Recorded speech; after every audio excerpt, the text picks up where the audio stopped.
ചാച്ചാജിയുടെ ജന്മദിനം. എന്തുകൊണ്ടാണ് ചാച്ചാജിയുടെ ജന്മദിനം ശിശുദിനമായി ആഘോഷിക്കുന്നത്? അദ്ദേഹത്തിന് അത്രയധികം ഇഷ്ടമായിരുന്നു കുട്ടികളെ.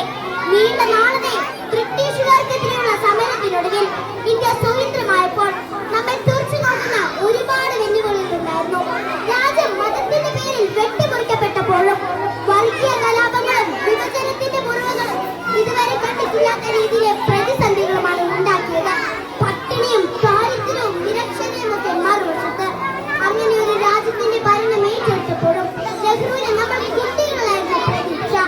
കുട്ടികളുടെ ഭാര്യയുടെ വാഗ്ദാനമെന്നും അവരുടെ ഇന്ത്യയെ മുൻനിരയിലേക്ക് നയിക്കാമെന്നും അദ്ദേഹം ഉറച്ചു വിശ്വസിച്ചു.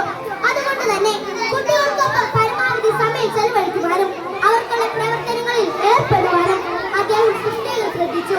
വിദ്യാഭ്യാസ സ്ഥാപനങ്ങൾ, ശാസ്ത്ര ഗവേഷണത്തിനായുള്ള പദ്ധതികൾ, ISR ഉൾപ്പെടെയുള്ള വൻകിട മുന്നേറ്റങ്ങൾ, ഇതിനൊക്കെ നെഹ്റുവിനെ പ്രേരിപ്പിച്ചതും ഈ ഒരു വീക്ഷണം തന്നെയാണ്.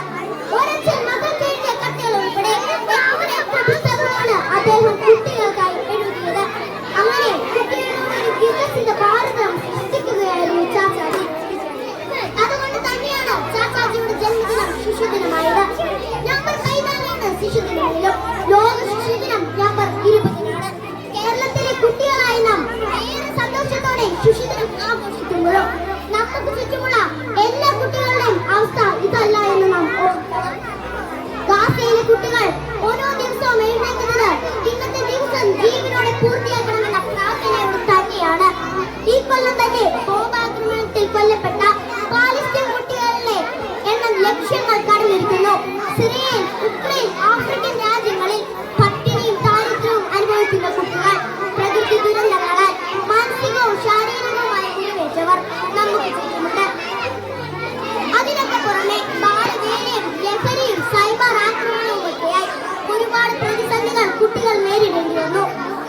അതുകൊണ്ട് തന്നെ കുട്ടികളായി നമുക്ക് ആവശ്യം ചൂഷണത്തിൽ നിന്നുള്ള മോചനവും സന്തോഷത്തോടെ വളരുവാനുമുള്ള ഒരു ചുറ്റുപാടാണ്. സ്വപ്നങ്ങൾ കാണുവാനും ആ സ്വപ്നങ്ങൾക്ക് പുറകെ സഞ്ചരിക്കുവാനും നമ്മെ പ്രാപ്തരാക്കുന്ന രീതിയിലുള്ള ഒരു പുതിയ ലോകം നമുക്ക് മുന്നിലുണ്ടായിരിക്കട്ടെ.